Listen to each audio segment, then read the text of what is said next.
anger is mostly directed at our government. Business does not exist to do the public good. It's the role of government to rein in business and make sure that they're either doing something right, or if they can't do it right, that they shouldn't be doing it at all. I'm particularly upset with our regulators. The regulatory system in Pennsylvania is a wild west. People are either acting out of fear or acting out of some desire to benefit themselves from the revolving door between our government and the industry. So in other words, a lot of these people in the regulatory agencies will go on to work for those companies as soon as they're done. Our government officials have pledged allegiance to the natural gas industry in a way that they have not pledged allegiance to their own constituents. And one really great example of that was the Pipeline Infrastructure Task Force that was put together by Governor Tom Wolf in 2015. He put, at that time, Acting Secretary of the DEP, John Quigley, in charge of this task force that was populated by people from the industry. One activist signed up to be part of the task force, was accepted accidentally. Once they found out who he was, they disinvited him. So really, this whole task force was led by our government, working with the industry, partnering with the industry to manufacture consent. And I'm not just saying that because in the very first meeting that is videotaped, John Quigley, our DEP chief at the time, said that the aim of the Pipeline Infrastructure Task Force was to build public acceptance of pipelines.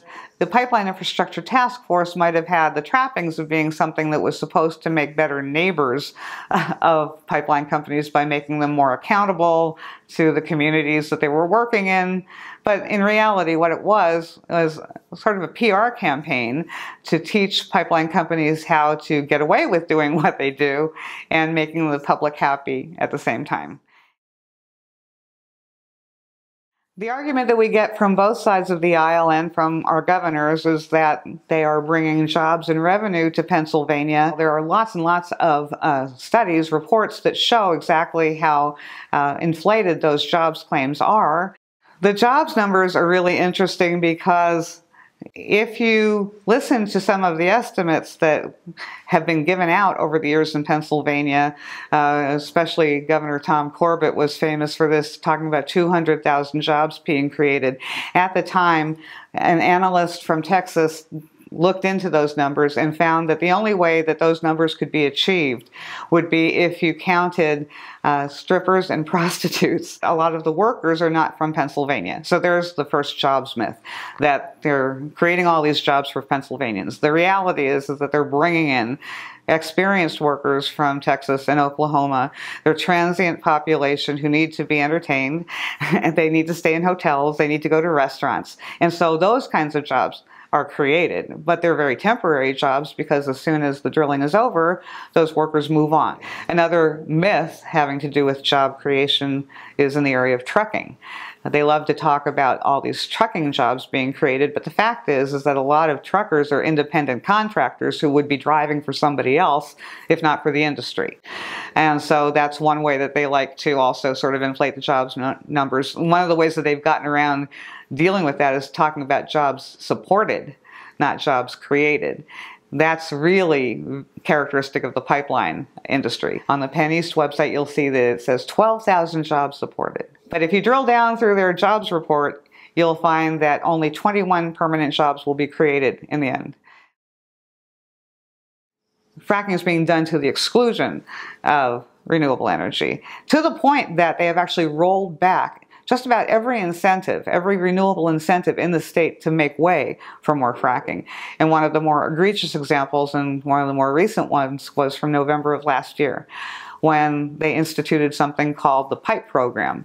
This is something that Governor Wolf announced personally in November, that they were removing $24 million over 2 years from an alternative energy program to the PIPE program, which gives grants to companies to build that last stretch of pipeline required to make natural gas customers of schools, hospitals, businesses, and some communities. And so the idea is, in other words, They're looking for big institutional customers or big, large communities of people who will become customers of natural gas to expand the market for that natural gas that, in fact, we don't actually need. They have to create a market for it. There is no market for it.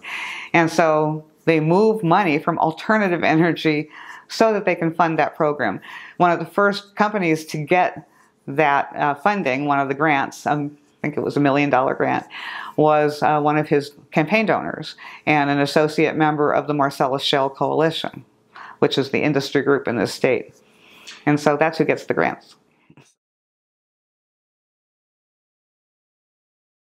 The DEP, the Department of Environmental Protection in Pennsylvania, is notorious for taking the side of the industry. There are some chilling examples of schools that are literally sitting next to compressor stations, wells, sometimes on their own campuses. The Mars School District is a half a mile away from a site where they have proposed 6 wells going into the ground. Now, usually, if there were to be an explosion or a fire, they would evacuate 1 or 2 miles from a well. So now you've got 3,400 kids and all of their staff and faculty on one campus. The campus holds grades preschool through grades 12. Should there be a catastrophic failure at a well pad, they wouldn't be able to evacuate that campus fast enough. I mean, they really couldn't even mobilize the buses. I called the head of the DEP's permitting division, who is the person who had actually issued the permits to build those 6 wells near the Mars School District that I mentioned before. I asked him why it is that he issued the permits, and he said, well, it's safe. And I said, why are you telling people it's safe? And he said, well, it met all statutory requirements. And I said, did the well that caught on fire last week in another part of southwestern Pennsylvania meet all statutory requirements? And he said, yes, it did. And I said, then how are you telling people this is safe? He said, nobody got hurt last week, did they? That's a quote. And I said, well, maybe it's because they evacuated a 2-mile perimeter. And with, students a half mile away from these wells, you can't possibly mobilize the buses fast enough. And he said, well, it met all statutory requirements. And I said that will come as great comfort to parents when their children are killed. The only difference in Pennsylvania between Republicans and Democrats is that Republicans are willing to give away our health, our safety, and our natural resources. Democrats want to sell those things.